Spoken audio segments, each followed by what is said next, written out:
नमस्कार, मैं परीक्षित थाड़ा government college Uniara से। आज हमारा जो टॉपिक है बीकॉम पार्ट थर्ड का बैंकिंग एनपीए। बैंकिंग एनपीए के बारे में हम सुनते हैं तो बैंकों की ये एक बहुत बड़ी प्रॉब्लम होती है, और ना केवल बैंकों की बल्कि किसी भी देश की अर्थव्यवस्था में एक बहुत बड़ी समस्या या प्रॉब्लम के रूप में हम एनपीए को जानते हैं। एनपीए होता क्या है, इसे समझने के लिए सबसे पहले तो हम जान लेते हैं कि एनपीए की फुल फॉर्म क्या होती है। तो एनपीए की फुल फॉर्म होती है नॉन परफॉर्मिंग एसेट्स, यानी गैर निष्पादित संपत्ति। हिंदी में भी आपको ध्यान रहना चाहिए, गैर निष्पादित संपत्ति एनपीए की फुल फॉर्म होती है। अच्छा, इसे समझने के लिए सबसे पहले एक उदाहरण लेते हैं। मान लो एक व्यक्ति है, उसने बैंक से 1 करोड़ रुपए का लोन लिया है। अब ये लोन उसे किस्तों में चुकाना है, जिसे आजकल हम ईएमआई बोलते हैं। तो ये लोन चुकाने के लिए उसे किस्तें बनी हुई है और उसने कुछ किस्तें तो चुकाई, उसके बाद या तो उसे घाटा हो गया या फिर वो आगे की किस्तें नहीं चुका रहा है। अब बैंक के पास क्या रास्ता है? बैंक सबसे पहले क्या करेगा? बैंक सबसे पहले उसे नोटिस भेजेगा और जो भी तरीके बैंक के पास हैं उससे लोन की रकम वापस वसूलने के लिए वो सब बैंक करेगा। लेकिन एक समय के बाद बैंक ऐसे लोन्स को जब वापस राशि प्राप्त नहीं होती है तो बैंक मजबूरन ऐसे लोन्स को एक नाम दे देगा और उसे हम बोलेंगे एनपीए। सीधे तौर पर कहें तो ये बैंक के पैसों का नुकसान है। हाँ, ये बैंक का एक लॉस है। नाम में एसेट्स है लेकिन ये बैंकों के लिए क्या है? नुकसान है, जो उसने लोन पर दिया है और वो लोन वापस नहीं आया है। ठीक है, ये बात तो हमने की कि जो पैसा बैंक का वापस नहीं आया है लोन के रूप में, उसे हम एनपीए कह रहे हैं। लेकिन दिमाग में सबसे पहले एक बात आती है, तो क्या हर वो राशि जो हमने बैंक ने उधार दी है और वो लौट कर नहीं आई है, तो क्या हम हर उस राशि को एनपीए मान लेंगे? नहीं। इसके लिए बैंक ने एक निश्चित अवधि तय कर रखी है। वो अवधि है 90 दिन की, और कुछ इसके अपवाद भी हैं, उसे आगे हम डिटेल में पढ़ेंगे। तो इसके पहले एक चीज़ हमें जानना ज़रूरी है कि एनपीए जो कि बैंक के लिए एसेट्स होता है, तो ये एसेट्स कितने प्रकार की होती है इसे हम समझेंगे। तो देखिए, यहाँ पे आपको दे रखा है बैंक की एसेट्स का क्लासिफिकेशन। 2 भागों में हम इसको बांट रहे हैं। सबसे पहला जो है परफॉर्मिंग एसेट्स और दूसरा जो है नॉन परफॉर्मिंग एसेट्स। इसे ही हमने एनपीए कहा है। परफॉर्मिंग एसेट्स को हम सीधे तौर पर स्टैंडर्ड एसेट्स भी बोल सकते हैं, जो कि बैंकों के लिए वो उधार दिया गया पैसा होता है जो वापस आ जाता है या आने की पूरी पूरी संभावना है। जबकि एनपीए क्या है? एनपीए को हमने अब 3 भागों में बांट लिया है। पहला भाग है सब स्टैंडर्ड एसेट्स, दूसरा भाग है डाउटफुल एसेट्स, और तीसरा भाग यहाँ पे जो है वो है लॉस एसेट्स। अब हम इनको डिटेल में पढ़ेंगे। सबसे पहले जान लेते हैं कि नॉन परफॉर्मिंग एसेट्स क्या होता है। एक बार इसके बारे में हम फिर से चर्चा कर लेते हैं। तो जब कोई देनदार अपने बैंक को ईएमआई देने में नाकाम रहता है, तब उसका loan account non performing assets कहलाता है। नियमों के हिसाब से हम बात करें तो लोन की ईएमआई, प्रिंसिपल या इंटरेस्ट ड्यू डेट के 90 दिन के भीतर यदि नहीं आता है तो उसे एनपीए में डाल दिया जाता है। इसे ऐसे भी कहा जा सकता है कि जब किसी लोन से बैंक को रिटर्न मिलना बंद हो जाता है, तब वह उसके लिए एनपीए या बैड लोन हो जाता है। लोन के कई क्लासिफिकेशन हैं, जैसे हमने बात की स्टैंडर्ड है, सब स्टैंडर्ड है, डाउटफुल है और लॉस एसेट्स है। तो लोन पर डिफ़ॉल्ट के चलते बैंकों पर बहुत ज़्यादा असर तो नहीं पड़े। इसके लिए क्या करता है आरबीआई? उसने कुछ नियम बनाए हैं, कुछ प्रोविज़न बनाए हैं, और उन नियमों को, प्रोविज़नों को बैंकों को लागू करना पड़ता है। उनके आधार पर ही बैंकों को कार्य करना पड़ता है। बैंकों को प्रोविज़न के बराबर की रकम बिजनेस से अलग रखनी पड़ती है। सबसे पहले हम समझते हैं स्टैंडर्ड अकाउंट या लोन क्या होता है। ठीक है, इसे जानना जरूरी है। अगर देनदार समय पर लोन का रिपेमेंट करता है तो उसका लोन अकाउंट स्टैंडर्ड माना जाता है। बैंकों की वित्तीय सुरक्षा को देखते हुए बैंकिंग रेगुलेटर आरबीआई के बनाए नियमों के मुताबिक बैंकों को स्टैंडर्ड लोन के लिए भी प्रोविज़न करना पड़ता है। अब यहाँ पे बात आती है कि स्टैंडर्ड लोन तो वो लोन है जो आसानी से वापस आ रहा है, वापस लोग बाग पैसा चुका रहे हैं, ब्याज समय पर आ रहा है, मूलधन समय पर आ रहा है, फिर भी बैंकों को इनके लिए कुछ प्रोविज़न बनाना पड़ता है। इतने सख्त नियम आरबीआई की तरफ से है बैंकों के लिए। तो क्या प्रोविज़न बनाना पड़ रहा है? 0.40% के बराबर की रकम प्रोविज़न के रूप में रखनी पड़ती है। कॉमर्शियल रियल एस्टेट के मामले में यहाँ कुछ चेंजेस हैं और वो 1% है, जबकि छोटे उद्यम हैं उनको कुछ छूट दी गई है और उनके लिए यह 0.25% है। तो ये हमने पढ़ा था जो सबसे पहली वाली एसेट्स थी, परफॉर्मिंग एसेट्स का पहला पार्ट स्टैंडर्ड एसेट्स। अब हम आते हैं सब स्टैंडर्ड एसेट्स। ये क्या होता है? जब कोई एसेट्स 12 महीने, ये फिक्स इसका टाइम है जो आपको ध्यान रखना है, जब कोई एसेट्स 12 महीने या कम समय तक एनपीए रहता है तो उसे हम सब स्टैंडर्ड एसेट्स कहते हैं। 12 महीने से ज़्यादा नहीं होना चाहिए, 12 महीने या उससे कम, दोनों अवधि इसमें शामिल है। ऐसे लोन में देनदार का नेटवर्थ या चार्ज्ड सिक्योरिटी की मार्केट वैल्यू इतनी नहीं होती है कि उससे समूचे बकाये की वसूली हो सके। सब स्टैंडर्ड लोन के लिए बैंकों को बकाया रकम के 15% के बराबर की प्रोविजनिंग करनी पड़ती है। जिस लोन पर कोई सिक्योरिटी नहीं होती उसमें बैंकों को 10% अतिरिक्त की प्रोविजनिंग करनी पड़ती है। अगर सिक्योरिटी है तो फिर 15% और नहीं है तो 10% एक्स्ट्रा यानी 25%। और अगली एसेट्स में हम आते हैं। एनपीए का जो दूसरा क्लासिफिकेशन है डाउटफुल एसेट्स। डाउटफुल एसेट्स क्या होता है? जब कोई एसेट्स 12 महीने तक सब स्टैंडर्ड रहता है तब वह डाउटफुल एसेट्स की कैटेगरी में आ जाता है।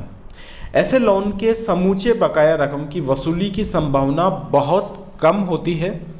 इसकी प्रोविजनिंग इस बात पर निर्भर करती है कि लोन कितने साल से डाउटफुल कैटेगरी में है। अगर कोई लोन 1 साल तक डाउटफुल है तो फिर हमें 25% तक का प्रोविज़न करना होगा, और यदि ऐसा लोन 3 साल तक डाउटफुल रहता है या उससे ज़्यादा डाउटफुल रहता है तो फिर हम 40% और 3 साल बाद हम इसे 100% तक प्रोविज़न करेंगे। फिर से समझिए इसको। अगर कोई लोन 1 साल तक डाउटफुल रहता है तो 25%, 3 साल तक रहता है तो 40% और 3 साल के बाद 100% प्रोविजनिंग हम डाउटफुल एसेट्स की करते हैं। और सबसे जो लास्ट कैटेगरी है एनपीए की, लॉस एसेट्स। ये क्या है इसे समझते हैं। बैंक जब यह मान लेता है कि उसके बुक पर बने किसी लोन अकाउंट की वैल्यू बहुत कम रह गई है या ख़त्म ही हो गई है तो उसे राइट ऑफ कर दिया जाता है, अपलिखित कर दिया जाता है। ऐसे में बैंक को बकाया रकम के 100% के बराबर प्रोविजनिंग करनी पड़ती है। क्या कोई एनपीए वापस स्टैंडर्ड लोन हो सकता है? ये एक सवाल है हमारे सामने कि क्या कोई एनपीए वापस से स्टैंडर्ड लोन माना जा सकता है? देनदार के बकाया इंटरेस्ट और प्रिंसिपल का भुगतान होने पर एनपीए स्टैंडर्ड लोन की कैटेगरी में डाला जा सकता है। ये इसका जवाब है। हाँ, हो सकता है। कब हो सकता है? जब उस पर पूरा का पूरा मूलधन और ब्याज हमें प्राप्त हो जाता है। एनपीए को स्टैंडर्ड कैटेगरी में ट्रांसफ़र करने के लिए बैंक अक्सर देनदार को बकाया भुगतान के लिए ज़्यादा वक्त देकर और इंटरेस्ट रेट को घटाकर लोन को रीस्ट्रक्चर कर देते हैं। अब यहाँ पे इस चार्ट में आपको पूरा का पूरा इसका स्टैंडर्ड एसेट्स का और नॉन परफॉर्मिंग एसेट्स का जो है क्राइटेरिया समझ में आ जाएगा। सबसे पहले हम स्टैंडर्ड एसेट्स की बात कर लें तो स्टैंडर्ड एसेट्स को हम दो भागों में बांट रहे हैं। रेगुलर, नील डिले, यानी एक भी दिन की देरी नहीं हो तो उसे हम रेगुलर एसेट्स मानेंगे। और स्टैंडर्ड एसेट्स में अगर 1 से लेके 90 दिन तक की देरी हो तो फिर हम 3 कैटेगरी बना लेते हैं। सबसे पहले कैटेगरी जिसे SMA0 के नाम से जानते हैं, अगर देरी होती है 1 से लेके 30 दिन तक की। SMA1 क्या है? अगर देरी होती है लोन को चुकाने में 31 दिन से लेकर 60 दिन तक की। और SMA2 क्या है? 61 दिन से लेके 90 दिन तक अगर कोई लोन डिले होता है चुकाने में तो हम उसे SMA2 की कैटेगरी में डाल देंगे। तो ये तो था स्टैंडर्ड एसेट्स, 90 दिन तक की बात हो रही है। अब जैसे ही मामला 90 दिन के ऊपर चल जाता है तो फिर उस एसेट्स को हम NPA कहेंगे। NPA के देखिए फिर से 3 भाग हैं। सब स्टैंडर्ड एसेट्स है, क्या लिखा हुआ है सब स्टैंडर्ड एसेट्स में? NPA कितनी अवधि तक? 12 महीने की अवधि तक। फिर डाउटफुल एसेट्स है, NPA कितनी अवधि तक? 12 महीने से अधिक की अवधि में अगर डिले हो जाता है लोन तो फिर हम उसे डाउटफुल एसेट्स कहते हैं। और सबसे जो लास्ट कैटेगरी है लॉस एसेट्स, नॉन रिकवरेबल, यानी लोन के वापस मिलने की कोई संभावना नहीं है, तब ही हम उसे लॉस एसेट्स में डालेंगे। तो ये पूरे चार्ट से हम इसको समझ सकते हैं। यहाँ पे कंपैरिजन करें सब स्टैंडर्ड एसेट्स, डाउटफुल एसेट्स और लॉस एसेट्स को, तो हम देखेंगे कि सब standard assets which have remained NPA for a period less than और equal to 12 months, doubtful assets and assets which had remained in the substandard category for a period of 12 months, and loss assets is considered uncollectible and of such little value that its continuously as bankable asset is not warranted। अब हम देखते हैं कि NPA की स्थिति हमारे सरकारी बैंकों में कैसी है, क्या स्थिति है। तो इस चार्ट में हम देखते हैं कि सबसे ज़्यादा जो NPA है वो स्टेट बैंक ऑफ इंडिया का है, 1,59,661 करोड़। ये अभी की कंडीशन है 2019-20 की। सबसे ज़्यादा सरकारी बैंक जो है NPA वाला वो है भारतीय स्टेट बैंक।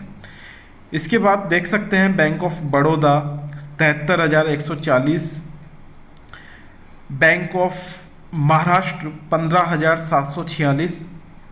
सबसे ख़राब कंडीशन में पंजाब नेशनल बैंक और स्टेट बैंक ऑफ इंडिया ही है। यहाँ पर इस टेबल से हमें समझ में आ रहा है। अब आते हैं कि पारा क्या होता है और बैड बैंक्स क्या होते हैं। पारा और बैड बैंक्स को समझने के लिए सबसे पहले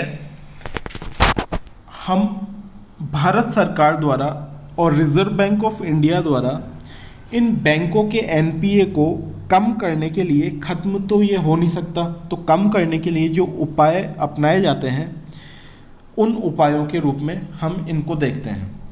पारा की फुल फॉर्म होती है public sector assets rehabilitation agency. और ये एक सुझाव दिया गया था एक सर्वे में, 2017 में जो इकोनॉमिक सर्वे आया था उसमें बैड बैंक की स्थापना का सुझाव दिया गया था। चलिए पढ़ते हैं इसको, क्या है बैड बैंक, क्या होता है। विश्व में बैड बैंक स्थापित करने का सबसे पहला विचार अमेरिका में 1988 में दिया गया था। 1988 में अमेरिका में सबसे पहला विचार। भारत में बैड बैंक की स्थापना का सबसे पहला विचार इकोनॉमिक सर्वे था 2017 वाला, उसमें इसका नाम पारा रखने यानी कि public sector assets rehabilitation agency रखने का सुझाव दिया गया था। भारतीय रिजर्व बैंक ने भी बैड बैंक की स्थापना के सुझाव दिए थे। उसने ये नाम सुझाए थे, उसने पारा नाम नहीं बताया था, उसने नाम बताया था PAMC यानी प्राइवेट एसेट्स मैनेजमेंट कंपनी और NAMC यानी नेशनल एसेट्स मैनेजमेंट कंपनी। इस प्रकार बैड बैंक एक ऐसा बैंक है जो मुख्य रूप से बैड लोन की रिकवरी में डील करता है। बैड बैंक कॉमर्शियल बैंकों के NPA या बैड लोन को सस्ते दामों पर खरीद लेता है। देखिए सिंपल सी बात है कि बैंकों की जो बैलेंस शीट रहती है, उस बैलेंस शीट में जो एसेट साइड रहता है, उस एसेट साइड में NPA के रूप में लॉस रखा रहता है। अब कहने को तो ये एसेट्स है पर ये लॉस है। तो ये जो बैड बैंक या पारा वो क्या करेगा, इस बैलेंस शीट से इनकी इस एसेट्स को खरीद लेगा, यानी इस लॉस को खरीद लेगा। अब वो जब इसको खरीदेगा तो कुछ डिस्काउंट पे खरीदेगा। मान लीजिए किसी पंजाब नेशनल बैंक है, उसका लॉस है 50 करोड़ का NPA के रूप में, तो ये जो पारा है या बैड बैंक है ये इसको 40 करोड़ रुपए में खरीद लेगा। 10 करोड़ रुपए का नुकसान हो गया पंजाब नेशनल बैंक को, और 40 करोड़ रुपए दे दिए पंजाब नेशनल बैंक को इस बैड बैंक या पारा ने। अब इस बैंक की जिम्मेदारी हो जाएगी, बैड बैंक या पारा की जिम्मेदारी हो जाएगी इस लोन को रिकवर करने की। तो ये कॉन्सेप्ट है जिसे लाने पर विचार चल रहा है रिजर्व बैंक ऑफ इंडिया या भारत सरकार द्वारा। तो यहीं पे ये बात हो रही है कि इस प्रकार बैड बैंक एक ऐसा बैंक होता है जो कि मुख्य रूप से बैड लोन की रिकवरी में डील करता है। बैड बैंक कॉमर्शियल बैंकों के NPA या बैड लोन को सस्ते दामों पर खरीद लेता है और फिर अपने हिसाब से इस बैड लोन की वसूली करता है। ठीक है, अब यहाँ तक तो हमने NPA की सारी बात की। अब हम एक चीज़ और जान लेते हैं कि बैंक में जो NPA होता है वो अगर हाई लेवल पर चल जाता है तो फिर उसका क्या प्रभाव पड़ता है। उसका ये प्रभाव पड़ता है कि बैंकों को एक तो ज़्यादा प्रोविज़न रखना पड़ता है जो कि बैंकों के लिए ख़राब है, क्योंकि वो फिर ज़्यादा लोन नहीं बांट सकता है। दूसरा, जो सार्वजनिक पब्लिक सेक्टर सार्वजनिक क्षेत्र के बैंक होते हैं उनके मामलों में बैंकों का जो खराब स्वास्थ्य होता है वो शेयर धारक के लिए एक बुरा रिटर्न है, जिसका अर्थ है कि भारत सरकार को लाभांश के रूप में कम पैसा मिलता है। इसलिए सामाजिक और बुनियादी ढांचे के विकास और सामाजिक और राजनीतिक लागत में परिणामों के लिए धन की आसान उपलब्धता को प्रभावित करता है। सीधी सी बात है, निवेशकों को सही रिटर्न नहीं मिल पाता है अगर NPA ज़्यादा होगा तो ये खराब है निवेशकों के लिए भी। बैंकों और कॉरपोरेट सेक्टर दोनों की भारतीय विशेषताओं की बैलेंस शीट सिंड्रोम ने बैलेंस शीट पर जोर दिया है और निवेश के नेतृत्व वाली विकास प्रक्रिया को रोक दिया है। NPA से संबंधित मामले में न्यायपालिका में भी कई मामले लंबित रहते हैं जो कि एक तरीके से प्रेशर डालते हैं न्यायपालिका पर। तो ये कुछ इसके बैड इफ़ेक्ट्स हैं। एक बात करते हैं हम कि एग्रीकल्चर जो सेक्टर है, कृषि क्षेत्र है, वहाँ पर NPA क्यों बढ़ रहे हैं उनके बारे में हम बात करते हैं कि ग्रामीण क्षेत्रों में जो जनसंख्या जैसे जैसे बढ़ रही है तो भूमि पर जनसंख्या का दबाव भी बढ़ रहा है। कृषि जोत स्वामित्व में संकुचन हो रहे हैं और कृषि कार्य हेतु अवसंरचनात्मक सुविधाओं की कमी है। शिक्षा, स्वास्थ्य आदि सुविधाओं की भी पर्याप्तता नहीं है। ग्रामीण संकट बढ़ रहे हैं। सरकार के कृषि ऋण माफ़ी जैसे कदमों से कुछ लोगों में जानबूझकर ऋण नहीं चुकाने की प्रवृत्ति हाल के दिनों में बढ़ी है। इसके अतिरिक्त भी कुछ कारण हैं, जैसे कृषिगत उत्पादों के मूल्यों में गिरावट, किसानों में ऋण वापसी की भावना हतोत्साहित करने का एक मुख्य कारण है कि उनके कृषिगत उत्पादों के मूल्य में गिरावट आई है। तो ये NPA के एग्रीकल्चर पर इफ़ेक्ट है। अब सवाल ये उठता है कि क्या किया जा सकता है। एक तो हमने बैड बैंक और पारा की बात की, इसके अलावा क्या किया जा सकता है। जिससे एनपीए को कम किया जा सके, तो सबसे पहला और सबसे ज़रूरी कदम तो ये है कि बैंकों को अपना एनपीए कम करने के लिए खुद ही ठोस कदम उठाने पड़ेंगे। सरकार तो आखिरी स्टेप है। सबसे पहले बैंकों को ही अपने स्तर पर आवश्यक कार्रवाई करनी पड़ेगी, जरूरी कदम उठाने पड़ेंगे। उसके बाद बैंकों को ऋणों और अग्रिमों पर होने वाले नुकसान को पहले स्वीकार करना पड़ेगा कि हाँ, हमारा इतना नुकसान है, जो हमने लोन के रूप में दिया है, हमें इतना लॉस हो गया है। फिर बैंक जब ऐसे नुकसान को मान लेती है, उसे हम इकोनॉमिक्स की भाषा में हेयर कटिंग बोलते हैं, यानी बैंक मान के चलता है कि इतना नुकसान तो हमें हो गया है, तो वो भी बैंकों को करना पड़ेगा। ऐसा करने के लिए उन पर जांच एजेंसियों द्वारा उत्पीड़न किए जाने का डर नहीं होना चाहिए। ये भी बहुत ज़रूरी है कि बैंकों पर किसी प्रकार का दबाव भी नहीं होना चाहिए जांच एजेंसियों का। इंडियन बैंक्स एसोसिएशन ने प्रमुख ऋणदाता बैंकों के रिजोल्यूशन प्लान्स की देखरेख के लिए 6 सदस्यीय पैनल का गठन किया है। रिजोल्यूशन के काम में और तेजी लाने के लिए ऐसे और पैनल गठित करने की आवश्यकता पड़ सकती है। एक विकल्प ये है कि ऋण समाधान प्राधिकरण, लोन रिजोल्यूशन अथॉरिटी स्थापित किया जा सकता है और आवश्यकता होने पर संसद के अधिनियम के माध्यम से इसका गठन किया जा सकता है। इसके अलावा एक उपाय है कि सरकार को बैंकों के पुनर्पूंजीकरण के लिए जो भी अतिरिक्त पूंजी डालनी है, हम देखते हैं कि हर साल जो बजट आता है, सरकार कुछ न कुछ राशि एनपीए के लिए निकालती है अपने बजट में। तो वो पुनर्पूंजीकरण के लिए जो भी राशि अतिरिक्त पूंजी राशि होती है, उसे एक बार में डालना चाहिए सरकार को, क्योंकि देखा ये गया है कि किस्तों में डाली गई ऐसी पूंजी से कोई विशेष लाभ नहीं होता है। तो ये हमने कुछ बातें की थी कि क्या किया जा सकता है एनपीए को रोकने के लिए। एक लास्ट हम एक बात और करते हैं कि वर्तमान में क्या कंडीशन है। इंडियन बैंक का एनपीए 8,068.05 करोड़ रुपए था 31 मार्च 2014 को, जो बढ़कर अब 31 मार्च 2020 तक 32,561.26 करोड़ रुपए हो गया है। तो एनपीए लगातार बढ़ता जा रहा है और इसे सरकार द्वारा अपने स्तर पर रोकने के जरूरी उपाय भी हर वर्ष किए जाते हैं। ये हमने एनपीए के बारे में पढ़ा। अगली क्लास में एनपीए का जो डिटेल है वो और पढ़ेंगे, और एनपीए के बाद जो कुछ एक्ट हैं, कुछ कानून हैं सरकार जिन्हें लेकर आई है, उनके बारे में पढ़ेंगे। ठीक है।